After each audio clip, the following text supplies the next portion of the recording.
एक दिन एक कवि किसी धनी आदमी से मिलने गया और उसे कई सुंदर कविताएं सुनाई, इस उम्मीद के साथ कि शायद वह धनवान खुश होकर उसे इनाम जरूर देगा।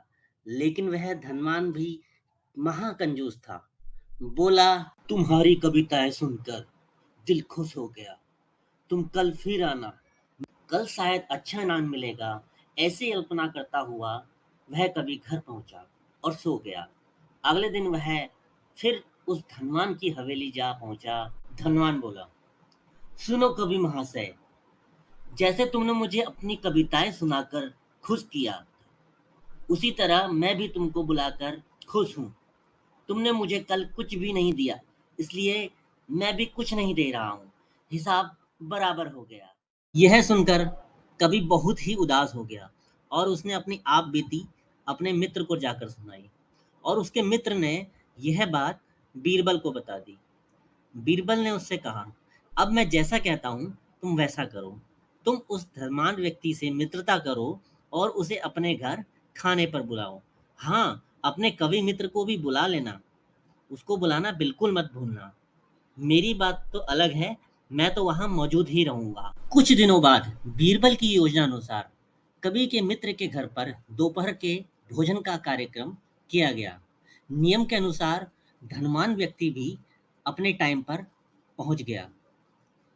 कवि, बीरबल और उसका मित्र आपस में बातें करने में मस्त मगन थे। उनको कोई फर्क नहीं पड़ रहा था कि उनके साथ कौन बैठा है, और खाने पीने की तो कोई नुमाइश ही नहीं थी। वो लोग पहले की तरह बातचीत में व्यस्त थे। धनवान की बेचैनी बढ़ती जा रही थी। जब उसे लग रहा था कि अब बोलना ही पड़ेगा, वह बोला, क्या यहाँ हम खाने पर नहीं आए हैं? बीरबल बोले, खाना? कैसा खाना? धनवान को अब गुस्सा आ गया। क्या मतलब है तुम्हारा? क्या तुमने मुझे यहाँ खाने पर नहीं बुलाया है?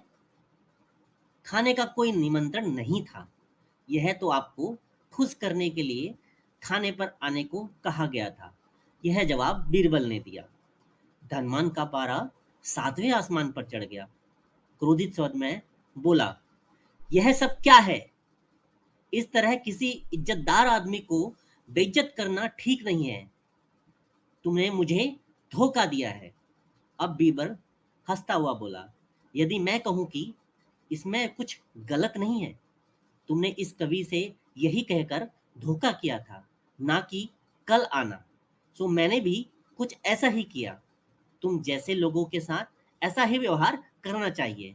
धनवान व्यक्ति को अब अपनी गलती का आभास हो चुका था और उसने कवि को एक अच्छा इनाम देकर विदा किया। वहां मौजूद सभी बीरबल को प्रशंसा भरी नजरों से देखने लगे। और बहुत सारे जोक्स एंड स्टोरी देखने के लिए हमारे चैनल को लाइक कीजिए, सिया जोक्स एंड स्टोरी। और हाँ, बेल आइकन वाला बटन जरूर दबा लेना ताकि आपको हमारे नए वीडियो का नोटिफिकेशन जल्दी से जल्दी मिले। Thank you.